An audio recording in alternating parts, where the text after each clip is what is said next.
처음에는 되게 많이 불안하기도 하고 겁도 많이 났는데 국내에서는 느껴보지 못했던 이제 해외인재들이 바라보는 시각들에 대해서 배울 수 있는 시간이 돼서 굉장히 좋았습니다. 외국에서 최고의 기술력을 가지고 있는 최고 회사에서 인턴 경험을 했다는 거에 대해서 굉장히 뜻깊게 생각을 하고 있습니다. 막연하게 미국이라는 나라에 가보고 싶다는 생각만 있었는데 제 삶에 있어서 전환점이 되었던 것 같습니다. 다양한 국적의 사람들을 만나서 같이 연구하는 그런 모습들이 저에게는 되게 신선하게 받아들여져서 좀 생각을 넓힐 수 있었던 그런 좋은 경험이었던 것 같습니다. 다른 학문들도 그렇지만 공학이라는 게 굉장히 미국이 유명하잖아요. 화학을 전공을 했었는데 반도체 쪽을 이제 많이 공부를 해보고 싶더라고요. 아무래도 영어를 써야 되니까 이제 그 부분이 이제 점점 부담이 되기 시작하긴 하더라고요. 정말 살다 보니까 내가 이렇게 로또를 맞는 일이 있구나. 처음 이제 파견 나가기 전에 어머니한테 말씀드렸더니 너무 좋아하시더라고요. 되게 뭔가 부모님께 효도해드린 것 같기도 하고. 일단은 소리를 질렀고요. 병역 특례를 해결했던 기분과 맞먹을 정도로 되게 제 인생에 있어서 좋은 기억이었던 것 같습니다. 좀 긴장도 되고 뭔가 실적을 또 내야 되기 때문에 그 요구사항이나 이런 것들이 있어서 그런 거에 대한 좀 걱정, 물론 기쁜 게 먼저였는데 그런 걱정들도 뒤늦게 찾아오긴 하더라고요. 이제 제안서 관련해서는 3개월 안에 굉장히 밀도 있게 준비를 했었습니다. 네. 싱가포르가 영어를 쓰지 않습니까? 그래서 언어적인 부분도 준비를 좀 해야 됐다. 딱히 뭔가를 하진 않았고요. 넷플릭스 원어로 보기 이 정도? 영국으로 갔었는데요. 일단 영어 성적을 따는데 준비하는 데만 한 2달 정도 걸렸었고요. 일단 영어 성적을 따고 그리고 그 회사에 대해서 정보를 수집하고 먼저 사전 스터디를 진행을 하기 위해서 한 2달 정도 진행을 했었던 것 같습니다. 제가 언제 어디서 살아야 될지 그리고 제가 가게 된 교수님들에 대한 어떤 실적이라든지 연구 퍼포먼스 이런 것들도 많이 찾아보게 되고요. 그런 것들을 보면서 이제 좀 한 1, 2개월 정도 준비를 좀 했던 것 같습니다.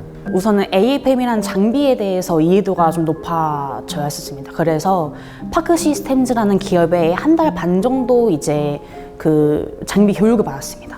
그래서 한 달 영어 학원을 다니면서 이제 병행을 하고 그 교수님께서 아예 좀 배려를 해주셔가지고 파크 시스템즈로 한 달 반 동안 거의 정시 사원처럼 출퇴근을 하면서 같이 신입 사원분들이랑 같이 장비 교육도 받고 또 개인적으로 또 이제 장비 좀 공부도 많이 하고 그런 부분들이 있었습니다.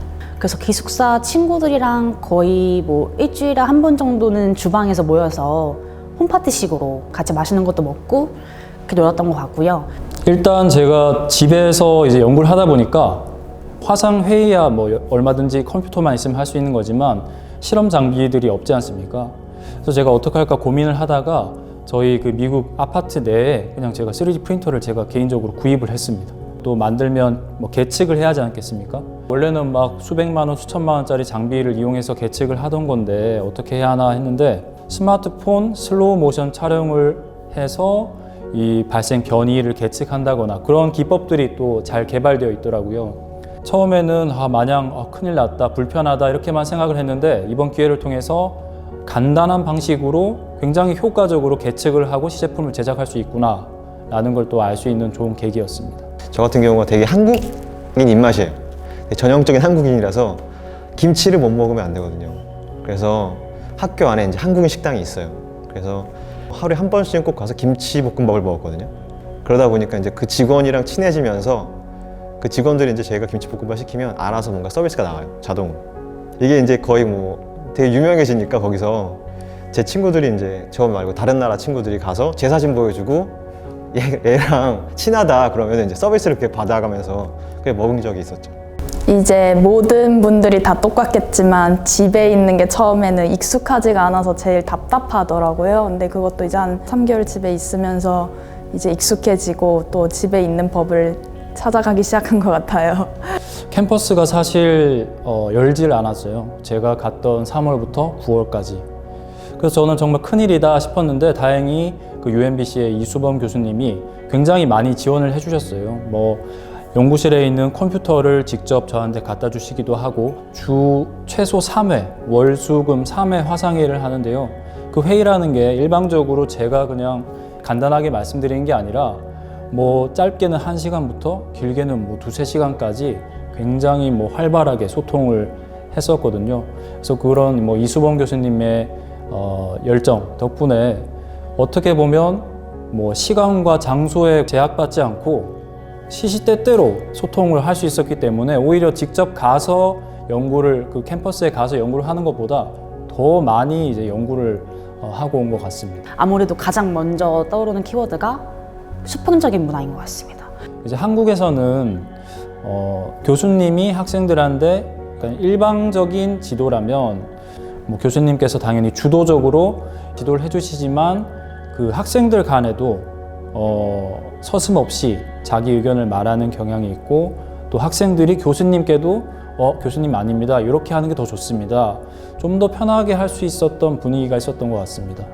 여기는 약간 동등한 입장이에요. 학생이건 뭐 박사후 연구원이든 모두 다 동등한 입장에서 자기 의견을 자유롭게 얘기할 수가 있어요. 그래서 자기가 어떤 사소한 질문도 다 할 수 있다라는 생각이 있기 때문에 감추려고 하지 않아요. 그러니까 보통 한국 사람들은 질문하려고 그러면은 뭔가 이 질문이 바보 같진 않을까? 아니면 이 질문들이 너무 수준이 낮아서 저 사람이 나를 이상하게 판단하진 않을까? 이런 고민을 하게 되잖아요. 근데 거기에 연구자들은 그렇지 않아요. 그냥 자기 의견은 자기가 내비두는 거예요. 그래서 그 자신의 의견이 높고 낮음의 그런 판단이 없어요. 그냥 내가 모르는 거기 때문에 물어본다라는 생각이기 때문에 그런 적극적인 모습이 나오는 거죠. 그러다 보니까 그런 모습을 보면 이제 내가 뭔가 부끄러워할 필요도 없고 내가 모른다는 게 잘못된 것도 아니고 그러다 보니까 좀 더 적극적으로 나갈 수 있는 그런 환경이었던 것 같아요.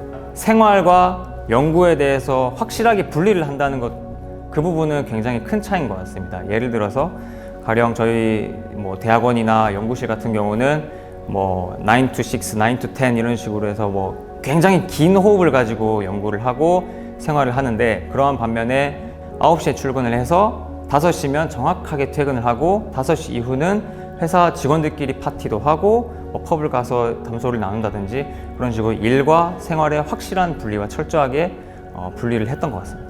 학교에서는 이제 주로 연령대가 높으신 분들이 조금 있었어요. 이제 석사 학위 공부하러 오시는 분들이 많아서 자녀가 있으신 분들도 꽤 많았었어요. 워낙에 다양한 나라에서 온 연구원들과 함께 연구를 진행하기 때문에 다양한 관점에서 문제를 바라볼 수 있었다라는 점이 제일 컸던 것 같습니다. 자신들이 하고 있는 연구에 대해서 굉장히 프라이드가 강했습니다. 저도 나름대로 연구를 하고 갔었지만 제 나름대로의 연구는 자신이 없었거든요.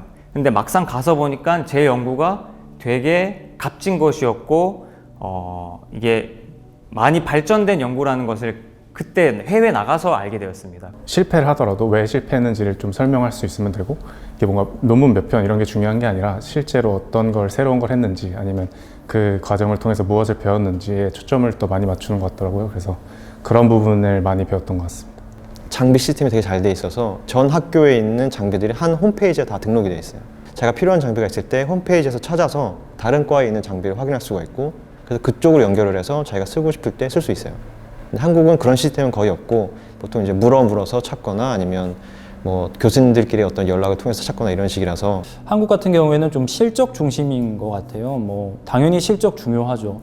그런데 이제 실적이라 하면 이제 논문인데 논문에서 끝이 나는 게 아니라 아무래도 미국 분위기처럼 그게 정말로 제품이 되고 뭔가 경제적인 가치를 창출하려면 그 논문 이후에 어떤 것들이 고려가 되어야 할까까지도 좀 고민을 해야 하지 않나 싶습니다. 그 시범 운영을 하는 데 있어서 제한이 많이 없었기 때문에 안전성이 조금 떨어지더라도 그런 것들을 감안하고 테스트를 해볼 수 있는 환경 속에서 이제 더 도전적이고 창의적인 실험들을 진행을 할 수 있었다라는 점이 굉장히 컸습니다. 디지털 트윈이 뭐냐라고 얘기를 한다면 아마 다들 정확하게 개념을 말씀을 못 하실 거예요. 근데 그런 모호한 부분들을 그 회사에 가서 좀 더 명확하게 구체화하는 부분에서는 굉장히 좋았던 것 같습니다. 그 인프라가 좀 잘 돼 있었던 것 같아요. 좀 더 서버가 많다든지 아니면 좀 더 많은 그래픽 카드를 쓸 수 있다든지 그렇게 좀 지원이 좋았던 것 같습니다. 정말 한국도 지금 현재는 되게 우수한 기술력을 갖고 있다고 생각이 들고요. 그런 시스템적인 부분과 그리고 좀 더 공동 연구에 대한 활성화, 그런 것들이 좀만 더 받쳐준다면 한국도 충분히 국제적인 그런 학교들이 많이 나오는 그런 나라가 될 거라고 생각이 좀 많이 들었습니다. 파견 이후에도 당장 뭐 제가 어제까지도 이메일로 열심히 교수님 뭐 이런 결과가 나왔습니다. 이런 논문을 쓸까 합니다. 활발히 아직까지도 소통하고 있고 아마 평생 이제 영구적으로 계속 소통하지 않을까 싶습니다. 인턴 기간을 하는 중에 이제 국제 포럼에 참가해서 세계 각국의 이제 비즈니스맨들도 만나기도 했거든요.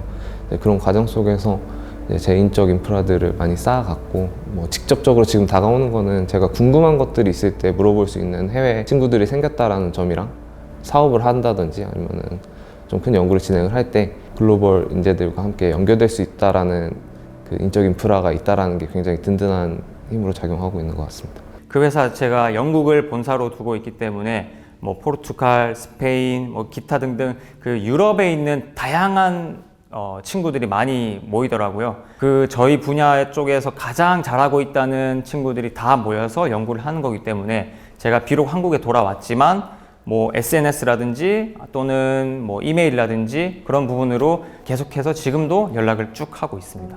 제가 연구하는 분야에 대해서 다른 사람이 어떻게 연구를 하고 있는지, 아니면 그 사람들한테 좀 컨택을 해서 뭐 질문을 한다든지 이런 게 조금은 코어가 잘 되는 것 같아서 그런 부분을 많이 배운 것 같습니다. 제가 있었던 연구실 같은 경우도 다른 나라의 연구실하고 코어를 많이 했어요. 같이 일을 많이 하다 보니까 이메일 같은 것도 같이 공유를 하게 되고, 뭐 그게 바로 인적 네트워크겠죠. 나중에 제가 어떤 연구를 할 때 필요한 부분들이 생기면 당연히 이제 먼저 연락을 해서 물어볼 수도 있고, 그다음에 그분이 또 다른 분을 소개시킬 수도 있고, 그런 어떤 네트워크의 어떤 기초가 좀 잡혀진 것 같아요. 그래서 한국에 있었을 때보다는 좀 더 커진 네트워크를 가진 것 같고, 그게 아마 제 발전에서 큰 밑거름이 되지 않을까 생각을 합니다. 결국에는 이론에서 끝이 나는 게 아니라 이제 뭔가 제품이 되고 실제 그 물건이 나오려면 그냥 이론 이외의 것들이 필요하거든요. 뭐 볼트 위치를 결정하더라도 우리가 이론적으로는 어떤 위치가 좋아 라고 말할 수 있는데, 실제로 이걸 만들어 보면 거기에 손이 안 닿아서 거기에 설치를 할 수 없는 경우가 있거든요. 근데 그런 점들은 제가 학생 때는 느끼지 못했던 점인데, 제가 그 UMBC에 파견을 가서 실제 그 대상이 제품이 되려면 어떤 점들이 고려되어야 할까, 그런 것들을 배울 수 있었기 때문에 취업에 확실히 도움이 됐었습니다. 그러니까 오히려 그 장비 하나하나 들어가는 하드웨어, 소프트웨어 개발을 하시는 분들이 정작 장비를 사용하는 방법을 잘 모르는 분들도 계시더라고요. 그래서 제가 이제 좀 첫 번째 느꼈던 것은 다양한 샘플, 다양한 상황에서도 뭐 충분히 제가 잘 장비를 컨트롤할 수 있다는 거, 그게 가장 큰 장점인 것 같습니다. 항상 국내에서 취직을 하고 국내에서 잡을 가지고 이런 식으로 생각을 했었는데, 좀 더 글로벌하게 생각하게끔 되는 계기가 됐었고, 그런 부분에서는 저의 시야가 좀 넓어진 것 같습니다. 지금 1년 동안 가진 그 환경 자체가 저한테 되게 큰 자산이었던 것 같아요. 뭔가 지원도 확실하게 해주면서 연구자들이 연구에 집중할 수 있는 그런 환경을 만들어줬기 때문에 좀 더 그 외국 생활에서 느낄 수 있는 얻을 수 있는 것들을 아주 강력하게 얻은 것 같고, 아마 이걸 바탕으로 저는 아마 앞으로도 계속 5년이고 10년이고 계속 연구를 진행하면서 이런 것들을 좀 다른 사람들한테 알려주고 좀 더 같이 연구할 수 있는 그런 자리를 계속 마련했으면 좋겠어요. 한 번쯤은 도전해보고 이제 가서 배우는 게 훨씬 더 빠르고 더 많은 거 배울 수 있고, 또 새로운 경험을 하면서 이제 조금 시야도 관점도 좀 넓어질 수 있는 좋은 기회니까 꼭 두려워하지 마시고 한번 도전하셨으면 좋겠어요. 우선은 경제적인 여건도 충분한 상태에서 우수한 기업이나 학교에 파견을 나갈 수 있는 거기 때문에, 만약에 다음에 뭐 도전을 해보고 싶은데 망설이는 분들이 있다면 무조건 지원을 하라고 네, 추천하고 싶습니다. 언어적인 문제가 걱정돼서 주저하고 있다라면 그건 전혀 걱정하지 않아도 될 것 같다라는 말을 먼저 해주고 싶고요. 왜냐면 이제 같은 연구를 진행을 하고 있기 때문에 중요한 핵심 단어들 몇 개 가지고도 충분히 의사소통이 가능하고, 실제로 이제 현재 나가 있게 되면 한 6개월 정도면은 충분히 언어 장벽은 다 허물 수 있지 않나라는 생각을 하고 있어서 이렇게 겁먹지 말라고 좀 전해주고 싶습니다. 저는 이 사업 자체가 상당히 큰 도움이 됐다고 보고요. 저한테도, 지금은 개인적으로는 저한테 큰 도움이 됐고요. 실제로도 좀 더 많은 발전이 있었던 것 같고, 저는 이 과제 자체가 앞으로도 좀 더 많은 사람들에게 혜택이 갔으면 좋겠고, 그 사람들이 그런 혜택을 받아서 더 나은 연구 경험을 쌓아서 좀 과학의 발전에도 좀 기여했으면 좋겠다고 생각합니다. 제 인생을 살아감에 있어서 많은 도전들이 존재할 텐데 거기에 좀 더 자신감을 가지고 도전을 할 수 있는 그런 계기가 됐던 것 같아서, 최신의 연구 방향과 연구 동향을 파악을 해서 계속해서 이 디지털라이제이션 또는 디지털 트윈이라고 하는 분야를 좀 더 개척해 나가고 기반 그 기술들을 좀 더 확보를 열심히 해 나갈 계획입니다. 아마 차후에 제가 기회가 된다면 그리고 또 능력이 된다면 이제 교수로 돼서 이제 연구를 또 하고 그러면서 학생들을 가르칠 수 있는 그런 역할을 좀 했으면 좋겠습니다. 비록 파견 기간이 끝나긴 했지만 끝났다고 해서 뭐 연구를 손에 놓을 게 아니라 당연히 그 미국에서 수행했던 내용 그리고 돌아와서 떠오른 다른 아이디어들을 종합을 해서 그 좋은 연구 결과들을 낼 수 있도록 그렇게 노력하겠습니다. 네.